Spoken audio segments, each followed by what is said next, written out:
I have been on over 100 Tinder dates in the last 10 years. It still feels weird saying that out loud. That's a lot of dates, a lot of hours, a lot of hurts, a lot of pain, but a lot of growing and a lot of learning. Now, I by no means would label myself as a dating expert, but the last 10 years and over 100 dates would have been a complete waste of time had I not at least picked up a few valuable lessons along the way, right? So today I'm gonna share 5 lessons that I've learned from my 100 Tinder dates.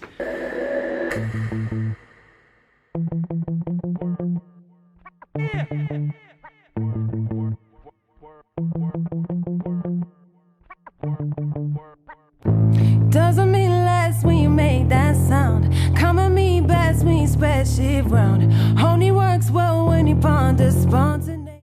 I've got a few notable stories that I'll probably get to in the future, along with some other what I've learned type videos once I get my life together. And if COVID-19 doesn't tear down our civilization by then. So if you're interested in seeing that at some point, go ahead and click the subscribe button. At the very least, give this video a thumbs up and let me know which of these dating revelations resonate with your dating experience or not.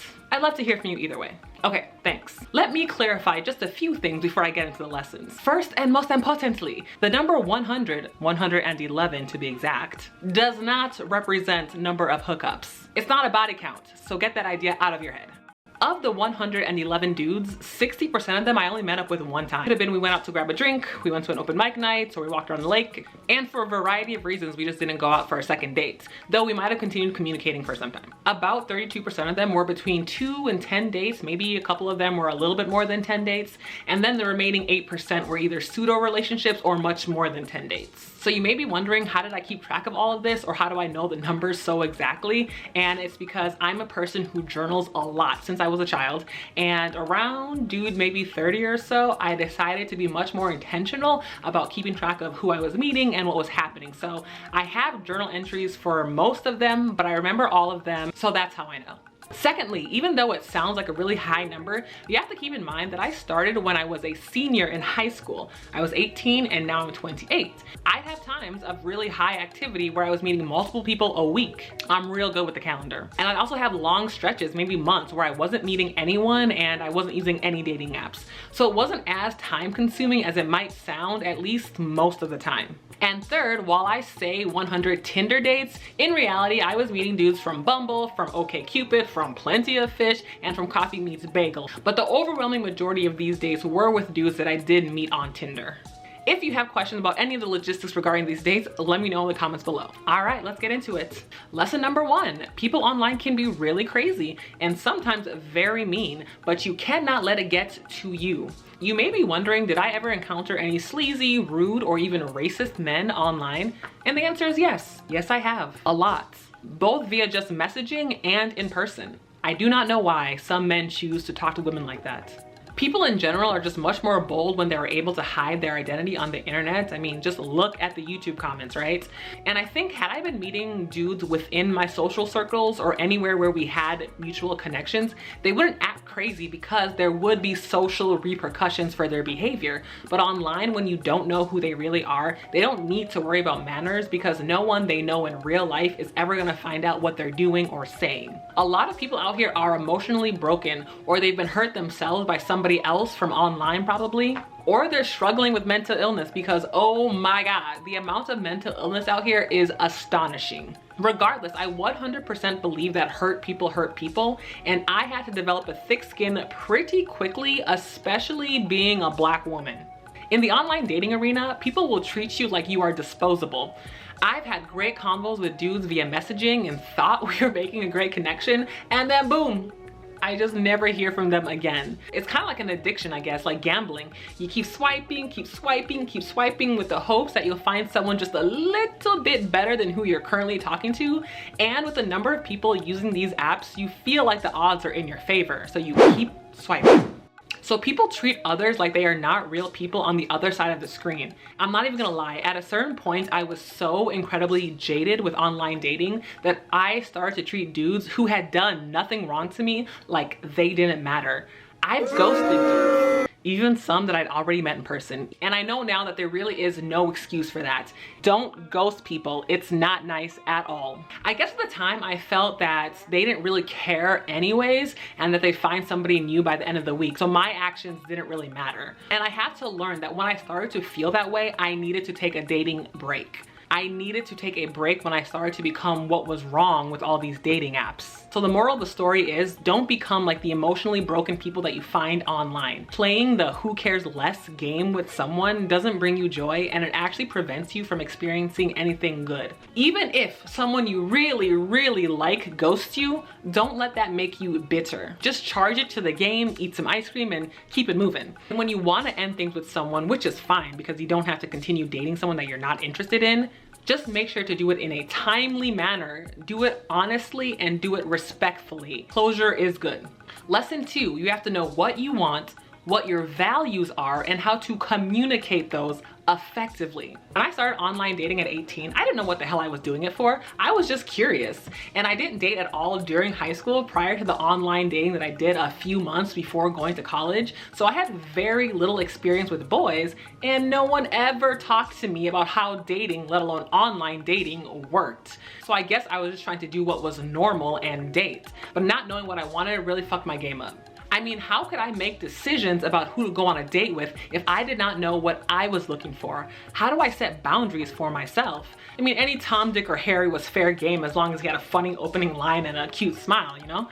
And I realized that I definitely needed a better system early on to weed out those that I had no business going out with. And listen, everybody comes to online dating for different reasons, and I don't judge those reasons. If you're looking for someone to have sex with tonight, that's okay. If you are looking for someone to go with you to the dinner buffet so you don't look like a loser, that's also okay. And if you're looking for someone to marry tomorrow, that is also okay. But you've got to know what you want. If you're out here going on dates and you don't know why you're wasting people's time, you need to take a break. Don't drag people into your confusion. The number of confused grown-ass men out here is also astonishing. And I think some men are just afraid or hesitant to come out and say that they are looking for a friends with benefits situation or just a hookup. So instead they say nonsensical things like, let's just meet and see where it goes. That is the most bullshit answer ever. It would save everybody time and heartache if you just said from the get that you want to hit it with no strings attached. Would you prefer to trick the girl into sleeping with you? For those of you who are looking for a committed relationship or a spouse from online dating, there is no shame in that. Even though people will tell you that you're silly or naive for thinking you could ever find that on a dating app. I eventually had to just sit down and figure out what it was that I wanted, which ended up being a committed relationship that would in time lead to marriage and a family. And I knew I was not interested in hookup culture, which is a very real thing. And I don't have a long list of deal breakers. I decided there were 4 main things that I was looking for in a potential partner. I want someone who, like me, is agnostic or atheist, someone who wanted a family at some point in the future, someone who is culturally competent so they're not racist, homophobic, or sexist, and someone who, like me, is financially frugal / literate / stable.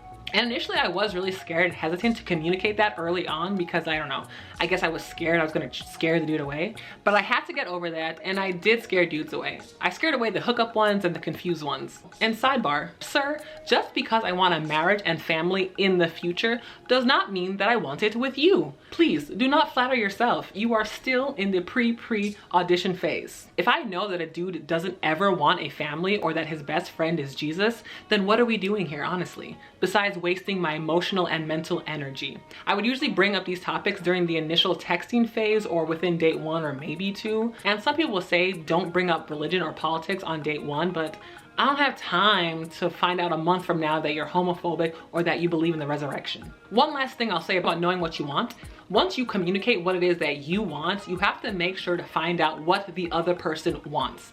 If they cannot tell you what they want, leave them alone until they can. Lesson 3, do the appropriate amount of vetting, but do not get sucked into internet stalking. It's not a good look. And I like to get some initial answers about my potential date, like I mentioned, but I would get this information from them directly and not from their social media or from Google searches. I know, it's tempting. It's tempting to go all detective mode and comb through every single online resource you can find on them, but trust me, it isn't helpful. I've done this. I found out dudes were married, had girlfriends, had whole children, and had criminal records from online snooping. The reason it is not helpful is because you are taking in such a large amount of information about them very quickly and with no context. It can taint your view of them before you've had a chance to really get to know them, and what you're finding might not be the most accurate depiction of their true self. Let yourself remain open during the initial getting to know you phase. And I mean, you wouldn't want them to take in a whole bunch of information about you without context, right? In the recent year, I didn't share my other YouTube page with my dates because I wanted them to learn this information about me slowly and at the same time that they were getting to know me in person. Also, I tried to do things that I would be scared to eventually tell the dude. Would I wanted to find out that I spent 3 hours Googling him and searching through his entire family's Facebook pages? Probably not. I'd also be worried that I would say something in conversation that I forgot he hadn't told me in person yet. He'd be like, how do you know I have a cabin up north? Listen, the easiest way to not be a crazy person is to not do crazy things. Simple. If I have a question about his life, I should be able to ask him directly. If I don't feel comfortable asking him a question about something that's important to me, then what are we doing here? Let the person choose when and how they want you to learn about them. Respect boundaries and respect privacy. It helps keep you sane and out of the crazy person category. Lesson 4, trust your instincts. Now this ties in nicely to lesson 3 because you might be wondering, well, if I don't internet stalk him, then how do I know he's not seeing other people? Or how do I know he's not lying about who he is? And that's a tough one, but what I've learned is that my intuition is the strongest tool I have in my dating toolkit. And I can tell when things are off. Even in the initial texting / messaging phase, there are many red flags that are easy to spot. So for example, if he's asking for sexy pictures or diving into sexual content right away, that's a red flag. Or maybe he only responds to messages late at night or after very long periods of time. That's a red flag. And some guys do this thing where they'll send 7, 8, 9, 10 blocks of heavy messages back to back, which to me is a sign that he's maybe neurotic or unstable. Drunk texts are a red flag to me because I feel like that is the most bullshit way to express your feelings. Another red flag might be really terrible grammar or spelling, and I'm not just talking innocent mistakes between there, and there, but real severe issues with the written language. Red flag. I think about things like, how is this person talking to me? How are they responding to me? And how does that make me feel? Am I excited or am I hesitant? Am I settled or am I unsettled? Am I anxious or do I feel calm when I'm talking to this person? Once we actually meet in person and I know that I'm showing up as my most authentic self, I'm being honest, I'm being open, I'm being vulnerable, I can feel when those sentiments are being reciprocated. And if they're not being reciprocated, then we have no business being together, and that's all that matters. I don't need to do any internet snooping. It's very important for me to go slowly and to give things time above all else. It's much harder to maintain a charade or a lie with the more time that passes. So if a dude isn't willing to put in the time, then I know that something's going on that I probably will not like. Side note, don't ever change your whole life around for a dude before you've both agreed on the level of commitment that you're wanting out of this relationship or interaction or encounter. Trust me, I've done that before. It didn't end well. Maintain a full, well-rounded life, stay connected to friends and family, have hobbies, and practice self-care. You do not owe any dude your time. If a dude wants to pull you away from your normal life or demand that you conform to his timeline or schedule, that's a red flag because it's a sign of insecurity. But then when you find someone that you click with, you can negotiate how much time you're willing to make for one another. And it's always nice to invite people into activities that are part of your normal life. Which brings us to lesson 5. Sis, he's just not that into you. Yes, it's true. It is very possible for a guy that you like to not feel the same way about you. If you're lucky, he'll just tell you he's not interested in you and you can move on with your life. But as we know, not everyone is good at communicating and not everyone is pure of heart. There are many dudes who will continue to engage with you in a disorganized way just to keep you around and keep you on the roster. And they have no intention to ever take you seriously. I have been blessed to have dealt with many fuckboys in my life. Dudes who will pop in and out of my life and say things like, how you been? 5 months after they ghosted me. Some of them even 1 year later. They're so good at smooth talking, but they have no action to back it up. They only respond when they want something physically or emotionally, because what I've learned is that men require a high degree of emotional support. Ego boost, reassurance, you're smart, you're strong, you're a good person, you're not crazy. It's draining, especially when they give nothing in return. But no more. My energy is far too valuable and so is yours. These are all signs that he does not give a damn about me, and that is fine. My goal is not to get every man on earth to like me. My goal is to determine who deserves my time, my mental and emotional energy, and who does not. And there've been guys who were honest and told me that they just weren't feeling it. And of course it hurts, especially if I was still feeling them, but at the end of the day, I'd much rather move on and find someone who likes me back. And I appreciate closure. And like I said earlier, what I learned is that when feelings are reciprocated, I can tell. He makes time and I make time. He follows through, and if he cannot, he explains why in a timely manner. There is no pressure for physical intimacy, and he's willing to negotiate difficult situations in an emotionally mature way because ultimately our relationship/interaction matters to him. So there it is. I know a lot of these lessons may seem obvious, but like I said, I came into the dating game with zero guidance and I hit the ground running. I learned through good old-fashioned trial and error, and I'm grateful for where I am now despite all the heartache. So what lessons have you learned from dating, whether online or otherwise? What harsh realizations have you come to on your own? What do you wish you had known before you started dating? Any Tinder horror stories? Share this video with a fuckboy who needs guidance. Don't forget to subscribe and turn on your notifications so you get an alert when I post my next video. Thank you for watching, and I will see you next time. Bye!